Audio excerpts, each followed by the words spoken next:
Hello बच्चों, स्वागत है आपका अपने यूट्यूब चैनल चेकपुर पे। बच्चों, आज के इस वीडियोस में हम डिस्कस करने वाले हैं क्लास 10 का एक इम्पॉर्टेंट गणित जो आपके एग्ज़ाम के लिए काफ़ी इम्पॉर्टेंट होने वाला है। तो वीडियो में शुरू से लेकर अंत तक बने रहिएगा। अभी का आपका 5 मिनट दिया हुआ आपको एग्ज़ाम में 5 नंबर दिला सकता है। तो काफ़ी इंपॉर्टेंट वीडियो होने वाला है। शुरू से लेकर आखिरी तक आपको समझाएंगे बिल्कुल बेसिक से, और बिल्कुल इस वीडियोज़ को देखने के बाद बिना प्रैक्टिस के आप एग्ज़ाम में बिल्कुल 5 नंबर ला सकते हैं। तो वीडियो में अगर पहली बार आए हैं और आप हमारे चैनल को पहली बार देख रहे हैं तो सब्सक्राइब कर लीजिएगा, घंटी के बेल आइकन को दबा दीजिएगा अगली वीडियो के नोटिफिकेशन को पाने के लिए। और आपको बता दें कि आपके इस वीडियो के डिस्क्रिप्शन में यानी डिस्क्रिप्शन में जाइएगा तो वहाँ पर आपको सभी क्लासेस के फोल्डर वाइज यानी प्लेलिस्ट आपको उपलब्ध मिलेगा। आप जिस क्लास में पढ़ते हैं आप वहाँ पर जाकर देख सकते हैं। तो वीडियो के डिस्क्रिप्शन को एक बार ज़रूर चेक कर लें। तो चलिए ज़्यादा देर न करते हुए क्लास को शुरू करते हैं। देखिए, आज के इस क्लास में हम देख रहे हैं एक बहुत ही इम्पोर्टेंट सवाल जो कि आपके गणित से लिया गया है।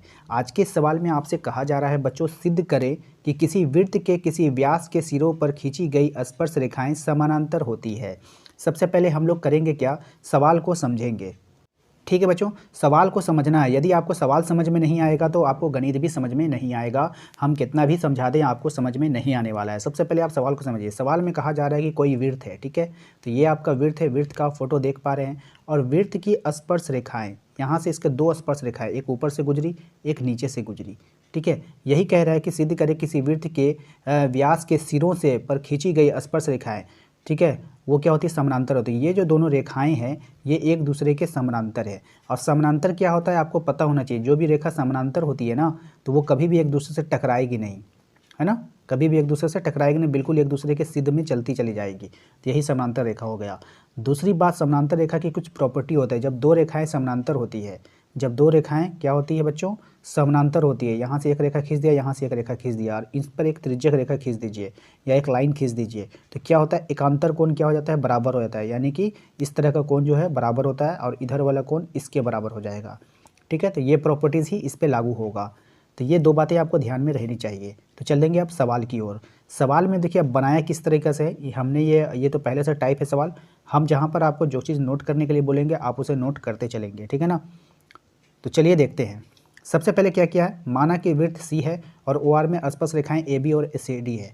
तो आप यहाँ पर जो फिगर देख पा रहे हैं, यहाँ पर एक वृत्त खींच दिया गया है और सी डी और ए बी को स्पर्श रेखा मान लिया गया है। यहाँ पे जो सी डी और ए बी है उसको स्पर्श रेखा मान लिया गया है। बस इस पर ध्यान दीजिएगा, ठीक है। अब देखिए हो रहा है क्या कि ये दोनों जो अगर स्पर्श रेखाएं हैं तो यहाँ पे आपको लिख दिया है कि ए बी और सी डी क्या है, सिद्ध करना है कि दोनों क्या है, पैरेलल है, यानी दोनों समानांतर है।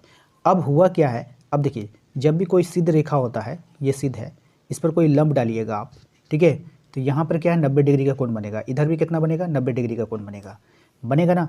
तो अब देखिए ये जो है आपका OP क्या है, OP। अब हम थोड़ा सा फिगर को बड़ा कर रहे हैं आपको समझाने के लिए, ध्यान से देखिएगा, ठीक है ना। अब यहाँ पे देखिए ये जो है OP, केंद्र O से जो P पे लंब डाला गया, AB पे OP लंब डाला तो यहाँ पे 90 डिग्री बना ना। उसी प्रकार से ये CD है और CD पर केंद्र O से इस CD पर जो लंब डाला Q, तो यहाँ पर भी 90 डिग्री बना, तो इधर भी 90 बनेगा और इधर भी 90 डिग्री का कोण बनेगा।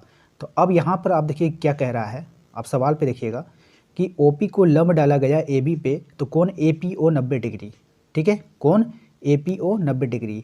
तो इसको समीकरण 1 मान लिया है, ठीक है ना। उसके बाद है आपका OQ, यहाँ से O से लेकर के Q पर एक लंब डाला CD पे, किस पे डाला, CD पे। तो यहाँ पर भी जो एक एंगल बना ये भी कितना बनेगा, 90 डिग्री का। तो अब देखिए बच्चों, हमने आपको बताया था कि कोई भी दो रेखा समानांतर होती है तो उसका एकांतर कोण क्या होता है, बराबर होता है। तो आप देख पा रहे हैं कि यहाँ भी 90 है और यहाँ भी 90 है, तो दोनों एंगल दोनों कोण बराबर हो गया। तो समीकरण 1 और समीकरण 2 से यहाँ पे आपको लिख दिया गया है, समीकरण 1 और समीकरण 2 से कोण APO और OQD है जो है वो बराबर है, ठीक है।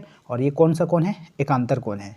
जब ये एकांतर कोण है, ठीक है, जब ये एकांतर कोण है तो दोनों रेखा जो है AB और CD क्या हो जाएगा, पैरेलल हो जाएगा, यानी कि समानांतर हो जाएगा। समझ में आया।